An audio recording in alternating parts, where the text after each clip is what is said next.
to your homes. Florida does not want you. Please, die somewhere else. What's wrong with Nevada or Kansas? We want a river. We need a river. The Freedom River. And what about the other crimes? It seems car crime, fashion crime, drugs, everything is on the rise. Absolutely. Of course it is. When I was in Uganda, people were poor, but they were happy. The more you have, the less you have. And that's kind of what I'm all about. There's satisfaction in spending all day weaving a basket, rather than just buying one at the store. At one point in Uganda, I saw a great lake of sand and a massive speaking dog. It was a dog of love, not of hate. It was a spirit journey. What are you talking about? I'm talking about hopes, dreams, the magic of television, especially public television. Puppets can say what men cannot. Yes, but how will that stop people taking baseball bats and pounding the living crap out of each other, as I saw in a Mother's PTA group meeting recently? Baseball is our national sport, our national pastime. Joining together as men in order to reward the act of running around in a circle. I will thank you not to take its name in vain, Chavez. I hate that spring training. Who do those guys think they are? Coming here and getting in the way, showing us no respect, drinking our orange juice and seducing our women folk. Train in your own home, mister. Our national game down here, my friend, is digging a big ditch, a ditch of hope, which will flood into a river of freedom. So far, we've dug 17 feet. We're almost free, almost, when we are floating away in the Caribbean Sea, free to run things our way, singing Kumbaya in the sunshine. No school, no tax, free barbecue and pinball for everyone. Sophisticated entertainment. Yes, well, what about the little guy? What about the guy who is standing there saying, I like being part of America. I like it a lot. I get public radio. I can hear Maurice Chavez. I own a small one-bedroom home, a business selling flowers to people stuck in traffic. 3 or 4 radios, all turned on to BCPR. A dog, 15 ice cubes. But I don't feel safe. I'm worried about gangs. Gangs are a myth put out by the liberal elite to patronize and demean the working man. I mean, what kind of right-minded youth from a poorer background is going to spend his time stealing things and posing in silly clothes when he could be getting ahead with a minimum wage job and making his parent proud? The dream of America is to live in a duplex and share a yard. Why would anyone want to threaten that great future? Answer me that and I'll show you a green dog.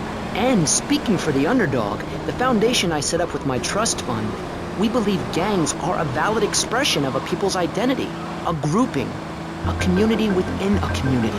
Gangs are a way to be noticed in the boxy suburbs. You scream out. Rather than urinate at the edge of your camp like a proud native, we spray paint our names on the walls of the mall to ward off predators. And that's supposed to terrify people? No. We believe passionately in non-violent solutions to life's problems. Gangs have to learn to love, to be inclusionary. We'd award badges to good gangs and give bad gangs a silly hat to wear.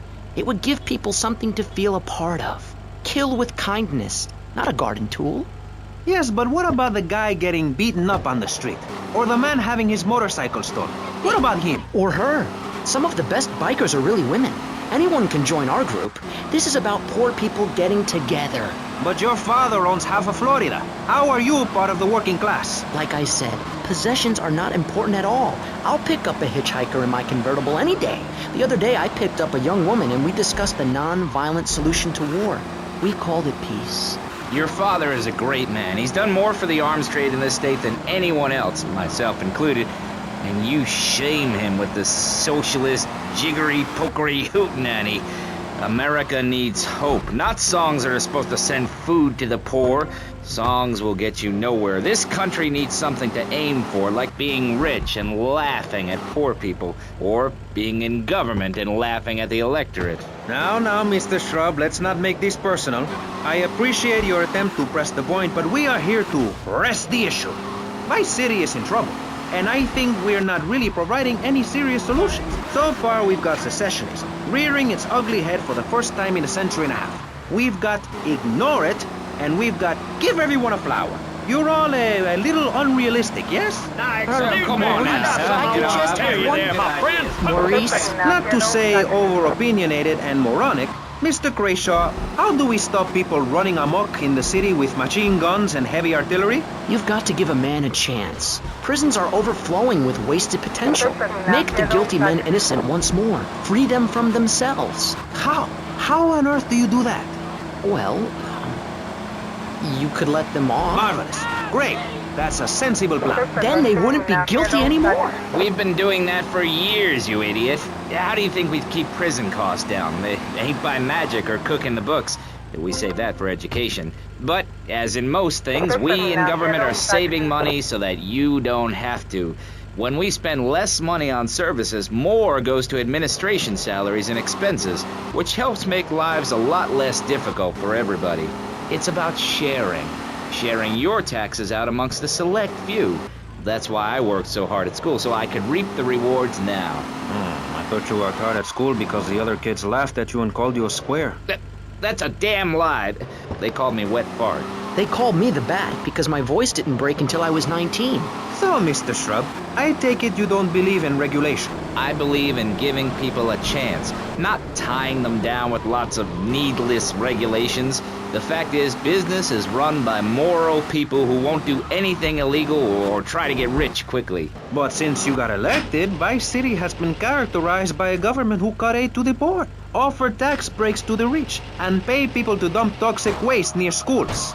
Yes, we've made a lot of progress. And up on Capitol Hill, you were instrumental in pushing through a bill allowing the manufacture and sale of Giggle Cream, a dessert with potential lethal consequences. Not true. Only 23 people have died, and several of them probably deserved it. So, with people being set such a bad example by big business, how are they supposed to respect each other, to act safely in society? And how are they policed by a demoralized and underfunded police force? Well, I'm afraid that's apparently quite a difficult question, but my solution is easy.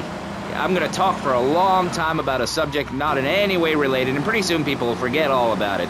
I'll remind people that I have a great haircut, and that under my stewardship, Vice City has had on average 15% better weather than before, while crime rates only go up if you don't turn the graph upside down. Turn it upside down, and they have halved. Halved! Under me, Alex Shrub. Vote Shrub for president and you'll have a friendly face in the White House. A man you can trust. A local man who likes golf and laughing and photo opportunities at your store or place of business. Just send me a letter. I'll send you an automated photocopied response. We call it democracy, and that's where the money goes. Now, just a minute. Don't interrupt. Let me finish. But you're not... This man won't let me speak. You, Shorty, shut up and let me speak.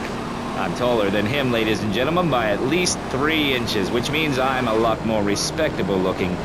Everyone knows politicians lie and steal and cheat, but at least with me in charge, you know I look good and I have a very supercilious manner. Besides which, I've been abroad and I prefer it here because I'm a man of the people. Vote Shrub. You'll get richer and you won't feel guilty about it. Enough! We're running out of time, and you completely failed to answer the question. I'm a professional. That's my job. And Mr. Hickory, what about you? All right, these problems are typical of what happens with an open border to the north. The state is filling up with trash. People who can't tell the difference between a swamp and a marsh. Guys who don't know the first thing about the legality of marrying within the family. That's why we need a river. People, I'm telling you, pick up your spades, go into your garden, start digging as deep and as far as you can. Pretty soon the whole state will be flooded and ruined, and then they'll have to leave. We must build a moat to the north or they will come down and ruin this great state. And Mr. Hickory, were you born in Florida? What a stupid question of all the cheek. Were you? Of course not. No one's been born in Florida since 1877, but I've been here for 5 years, which is a very long time. Yes, it is. A very long time. Almost as long as this show. Ladies and gentlemen, you're listening to Pressing Issues with me, Maurice Chavez, presiding over some of the least informed debate on the radio. In this episode of Pressing the Issue, we had Alex Shrub, Callum Crayshaw, and John Florida Hickory discussing safety. I guess you've all got to make up your own minds.